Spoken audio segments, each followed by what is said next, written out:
some topics that we could have a chat about. Yeah, I think that this is probably a place to start more than anything else. But the question is, do agile frameworks matter? Like, are they important? And there's probably a few sort of jump off points you could go from. But I'm curious to hear what you think of that question, just as a starting point. When I think of, yes, like you said, it provokes a lot of different thoughts. So one thing is, just yesterday we were doing an agile intro to a team in Manila. And the thing they've asked about is, all right, so what are the frameworks? And I had a flashback from many years ago when I was using the so-called agile umbrella. It's like, you draw a picture of the umbrella and there are different frameworks underneath. There's Scrum, there's Kanban, there's Crystal, there's DSDM, and my reflection instantly was that there are not so many frameworks anymore, in a sense. Isn't it Scrum with some XP elements, maybe Kanban on top of it, and then the rest, it's something super small. How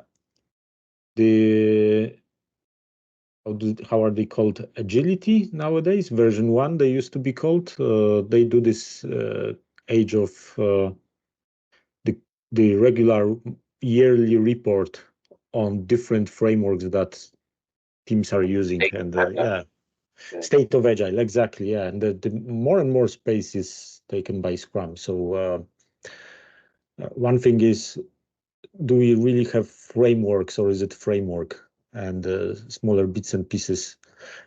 And I always thought that it's very useful, and in that sense it might matter, because it gives you something like a yardstick. You can go to any team and you can check, all right, you're doing Scrum, so how good are you at doing Scrum? Do you have one product owner, or do you have multiple product owners?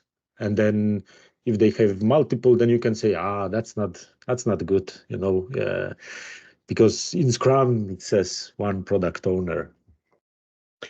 And what good comes with it, or convenient, is that there is some why behind it. So there is some why you would like to have less product owners.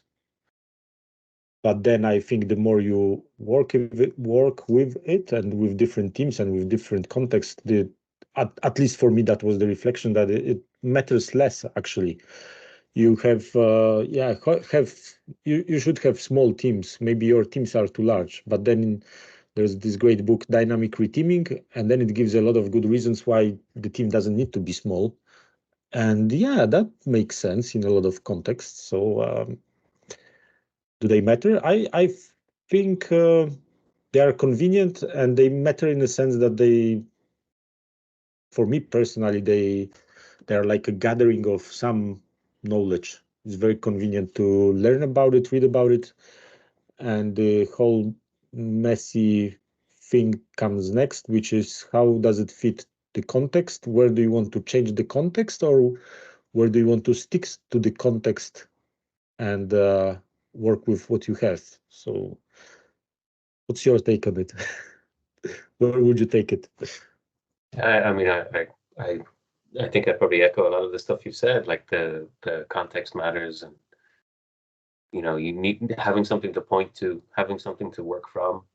I think it's related to the kind of chefs and recipes idea, that to start with, like, when you cook something for the first time, you need a recipe, right? And once you figure out what you like, or what works and what doesn't, you can maybe improvise a little bit and become a bit more of a chef then, So, like, that applies to whether you're cooking dinner at home, or whether you're trying to help a team solve some problems and maybe work a little bit better together. I think where my question kind of comes from is, it's whether agile frameworks matter, but also how to avoid them becoming the actual impediment, how to avoid them becoming the waste. And I think if you're working with, I'm going to use a loaded word, if you're working with scaling, and I should use like thunder and lightning when I say that word, scaling, right? Or trying to help teams coordinate, then you can start getting into a kind of a framework conversation with perhaps more senior people in the organization who really just want things resolved quickly. And I think those are the points for me in the past where a framework, it kind of has mattered. Like it perhaps has been something that has become a distraction or has kind of got in the way. And when I think about my sort of outside of work in the kind of online space where people work in agile way, agile careers and roles, Yeah. So much debate. I mean, so much conversation about frameworks. Like, it gets people's attention, doesn't it? Like it seems to matter in some way. Yeah, but I guess it matters because this is this template that you try to use on top of something, and then different templates propose you to do some different things. Obviously, or not obviously, in my opinion, it's too easy to lose the context and try to force something into the template that you are using, because it says you should have IP sprints, because the innovation and planning sprints, because you are using SAFe. So you need to have IP sprints, Maybe Scrum doesn't say anything, and then it's like, all right, but unless you don't have IP sprints, and this is where it can be distracting from the core question of what problem are you solving, or what are you trying to achieve with this idea? Why do you need it in the first place? And focus more on this rather than on which particular framework do you want to choose and follow. So yes, they can be a distraction, and Yeah. I myself would try to use them less religiously. And you're trying to use less? Less religiously? No, I'm not. That's a I'm not. terrible agile framework joke. But yeah, I think the idea of finding what works in context, that's where these frameworks come from in the first place, right? Like Scrum, like the Scrum patterns, they evolve, right, through trying to figure out what works in one context to start with, and then we experiment in different contexts and we find, oh hey, there's things in common across these contexts. These things seem to work in everywhere we've tried them, and the thing is like a planning meeting at the start of an iteration. So we're going to call it sprint planning and say, or iteration planning or sprint planning, whatever the current term is, that if you do this at the start of an iteration, you tend to get good results, right? And if you follow this to start with, it will get you started.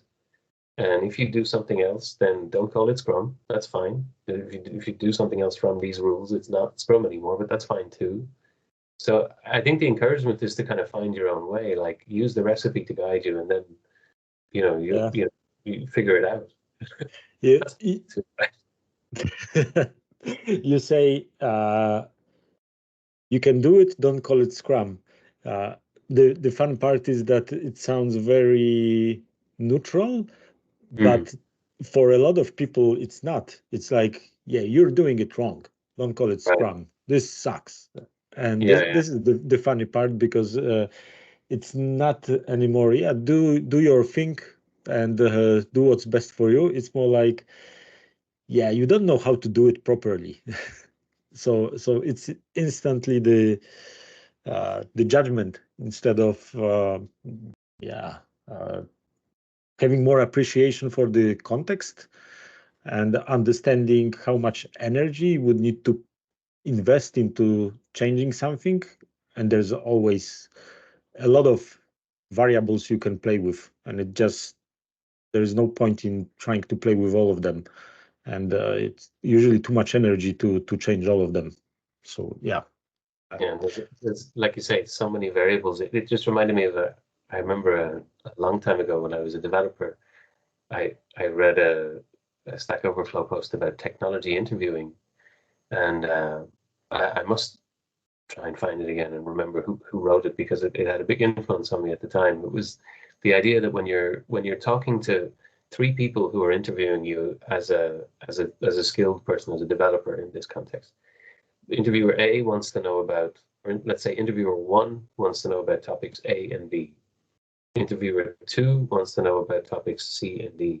And interviewer 3 wants to know about topics E and F. Each of the three people consider their two things, the kind of the floor level, like the absolute minimum to know about. But from your perspective, you need to know 6 topics really well. And if you don't know C that well, interviewer 2, they didn't even know about C, you know? And sometimes I feel like that's how people approach how frameworks are used in the wild. They'll say like the stand-ups are not even 15 minutes long, you know, but they are not called stand-ups, Paddy. They are daily Scrum events. The DSU, the iteration daily planning meeting. And like, we don't even use the right names for them, you know, and one detail can influence, you know, how people perceive the application of the framework, right, rather than whether problems are being solved or not, you know. And I think it's a challenge to the people who are somehow representing the frameworks, right? Because as Scrum Masters, Agile coaches, we become owners of these things, or at least the representatives of these things, you know. Yeah, I can tell you what's very tempting to me in frameworks. This thing where I hear about ceremonies, and it yeah, what you probably wasn't it you who wrote even a blog post about where do the word ceremonies come from, because they are not agile ceremonies, or yeah, another thing. Ceremonies, is it Scrum ceremonies? But then there are no Scrum ceremonies, there are Scrum events. But the tempting thing is that when you hear things like this, when I hear things like this, I instantly know that someone is not part of that conversation, didn't read about this, and then it's just interesting to know what else did that person miss. And that's what I would investigate on something like an interview. So on one side, it's the name is not that important. On another side, not knowing it suggests something, and it just it's great then to scratch a little bit more, because yeah, stand-ups. Do you usually stand during those meetings? And then it's, you know, maybe someone will say, yes, we always were standing, and you know, that was my requirement. Are you on a wheelchair? You need to stand. So that type of stuff is like interesting to me to investigate more when I hear those things. But then, yes, does it really matter if it's a stand-up or daily Scrum? Yeah, not so much to me. And this is kind of to my point that, I guess the origin of the question is, we kind of, in the roles we're in, we have to kind of choose where we focus our energy and attention in tens of ways every day, like in tens of ways in every conversation. And sometimes when someone says, like, we're not doing Scrum correctly because our story point estimation is not working, like, in the back of my mind, I'm thinking that person needs to know that story points aren't part of Scrum, that's something extra. But also, to get to the end of the conversation in a meaningful way, we probably just need to talk about the problem we're trying to solve, right? So you know, these kind of micro choices happen in the moment all the time. So in my early days starting out, maybe it would be more important to me to make very clear, hang on a second, now I have to stop you there. The story points aren't Scrum, and like encounter that, oh, it's just I'm really talking about something else. And say, yeah, I know, but I just want to make that point because, you know, I'm a professional person too. You're a professional person as well, right? We need to understand. And it would somehow get in the way. And there's a lot of ways that you can have that conversation. Not many of them end up with you building a better relationship with the person who you're trying to help, right? So the agile framework would get in the way for me there. So yeah, like I think somehow you're left then with the misunderstanding, even though you're helping solve the problem. Do you know what I mean? So you kind of have two things to think about. There's ways to deal with that. You just park it, come back to it, maybe have the conversation with the person afterwards, or maybe introduce a little bit of, I don't know, introduce it in the resolution to the issue. It's like, let's just separate the two things. And then also, does it matter? I don't even know. You know? It somehow made me think about that. There's a scene in Breaking Bad. I think it was the first episode actually. The doctor delivers to the main character the news that he has cancer, and the guy sits there, looks at the doctor, and says, "You have mustard here, you know." I can't even listen to you because you have some mustard here. But yeah, I heard I have cancer. Yeah, cool. Yeah, like it's that ceremonies thing. Anytime anybody, and you know, we work together, right? Anytime anybody describes people as resources, I always kind of feel the need to say, "You mean people, right?" And I know it gets in the way. I know it's not really the problem we're trying to solve right now, but I always feel the need to say it. And same with ceremonies, like it's not a performance. It's not religious. It's just we're just trying to get something done.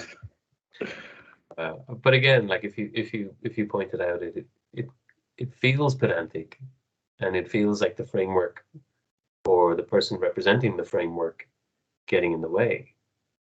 I really do feel that, like, yeah, somehow it's for me the old knowledge of choosing your battles in some sense. You know, just figure out what you want to focus on. And yes, sometimes it might feel pedantic, but for some things, I think there's more to it than being pedantic. And yeah, it's worth pointing out. This might be somehow related to some understanding of professionalism, or to what extent there's some codified knowledge behind what we are trying to do sometimes. I think to me it comes back to context, like you're saying. So context can be micro as well. So in the context of someone saying, like, our estimation just wasn't really good in the last few sprints, and anyway, story points are the worst part of Scrum, right? I'm choosing my battle there by saying, okay, so in order to solve our estimation or move forward with our estimation, what do we need to do differently? I'm not ignoring the second point. I'm putting it somewhere, right? It's like, oh, there's a little bit of sort of framework stuff to clarify there. But by focusing on the context, like, what is the problem we're trying to solve? What would help us get there? How would we know we're successful? What do we measure to tell us things aren't going well? What do we measure, you know, in terms of a delta or a change to tell us that things are getting better? These things are way more helpful. Yeah. Experience. But, you know, to shake off the things that don't matter, to keep focus and keep everybody else also focused on the things that do. Because I've been in estimation conversations where story points have derailed everything frequently. The dogmatic debates they're not like I'm trying to stop the dogmatic debate rather than participate and trying to win, you know, because you can't. You just have to say, like, ultimately the resolution is like let's agree on something and move forward, because ultimately this doesn't really matter. We've got to try. We've got to try. But getting it from the point of derailing or obstructing focus to, okay, it's no longer on the table. We can move forward and we can try and solve the problem that's in front of us actually, and maybe develop our own understanding or better understanding of the framework thing that is getting in the way. That's the trick, and it's harder in some contexts than others, and it's harder with some topics than others as well, as we all know. So do they matter or not? The frameworks. Yeah. Is the answer to all of these questions going to be it depends? I mean, yeah, yes, they do matter. They do. I think if you are someone who is using LinkedIn for marketing or using LinkedIn to get attention, frameworks really matter. If you're someone who uses a particular framework and talks about it in articles or in conference presentations, also you're going to get a lot of attention, and there's going to be a lot of conversation around that, like, oh, you use framework 1 is terrible, framework 2 is significantly better, and that's cool. That's debates between professionals separate from problem solving. It's all good. I think in the context of really working in organizations and teams, yes, they also matter, but as professionals, I think we have to help people get to the point where the recipe isn't the focus. It's the what are we trying to cook here? What is it? What's the problem we're trying to solve? Like, what works better here than the last place I use this recipe? And do I dogmatically stick to the recipe?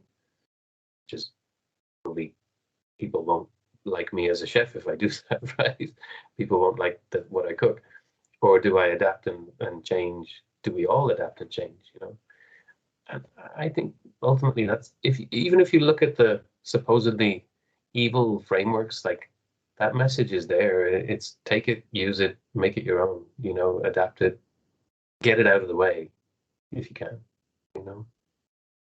So which one did you refer to? The evil framework? I don't shame. Maybe let's not go that way. I don't shame frameworks. If I did, I'd be part of the problem, I think. I think they're all kind of neutral in their intention. They're all tools, aren't they? I don't think any framework has meetings where they're like, okay, how do we be more evil? Like, what do you think the answer to the question is? Is this a yes, no, or is it an it depends, or? Yeah, I think from the personal perspective, they matter in a sense that they codify some knowledge, and it's a great place to start your exploration of a topic.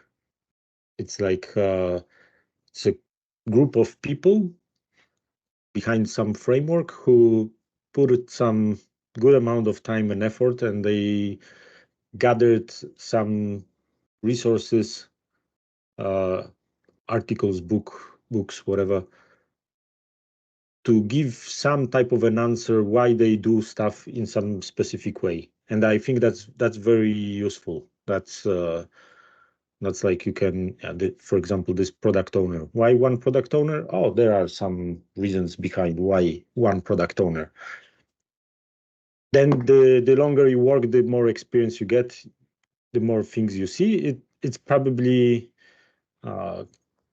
it's just you will be exposed to different context, to different questions people ask, and then it becomes less and less important in my head. So yeah, I think they are important, especially at the start, and later it depends. Yeah, I agree. I think the the start applies to career for ourselves, right? So when we first work with Scrum, I feel like it's super important to get it right. I remember feeling it like, oh, like we've got to get, we're going to be the best at Scrum, you know. I remember feeling that in the beginning, and I was a developer, I wasn't a Scrum Master. Like compared to all the other teams, our Scrum will work the best. I remember having that kind of idea misguided, right? Because it's just a means to solving problems. It's not a solution itself. But in the beginning, I think it's common to have that thought. And in the beginning, with a new organization, a new context, a new team, I think that thought is quite captivating as well. Like, oh, if I can just show the framework working really well, somehow this will be good, right? But I don't think our external observers, the people who look at whether our team is working well or not, I don't think they really worry hugely about whether we're dogmatic about a framework or not. I think they look at other things to determine whether or not the team is working well. Yeah, I imagine it's completely transparent to some people, to most people who, yeah, matter about customers, value delivered to customers. Yeah, it's less important how you do that, whether you use a hammer or chainsaw or what is it? Yeah, maybe it's like now I thought about it. Maybe it's treating frameworks like tools. Actually, I imagine it's a great feeling if you really get good. You know, you need to build a house and you can really use that hammer well, like nails, bam, bam, bam, bam, bam, bam. You can do it at that speed. That must feel very well. But then you wouldn't use hammer for everything. It's not so convenient to cut a piece of wood in half with a hammer. Like, yeah, you need a different tool then. I tell you one place that just as I listen to you describe using the tools, one place where I would see frameworks getting in the way, and when they do matter, is imagine someone in a role like ours arriving in a context where adaptation has happened, you know, where the team has experimented and found a new and better way, right? The whole positive, wonderful thing that is supposed to be at the core of everything we do, right? We've tried something new, it's worked better for us, where it has helped us solve the problem. And if someone like us, like a coach or a scrum master, arrives and says, "Oh, we're not doing it by the book. We've got to come back and bring it back to the textbook again," you know, that can be so destructive, and it can bring the framework back on the table as an obstacle again. Especially if you say something like, "Oh, well, you know, in Scrum we must," or "Scrum prescribes," or "Scrum says we must," you know, these kind of phrases, these kind of sentences, every time I hear them, they you know, I have a physical reaction to it. It's like, please don't say things like that. You know, it actually reflects terribly on our profession, you know, because we're ignoring the adaptation, we're ignoring the context. Yeah.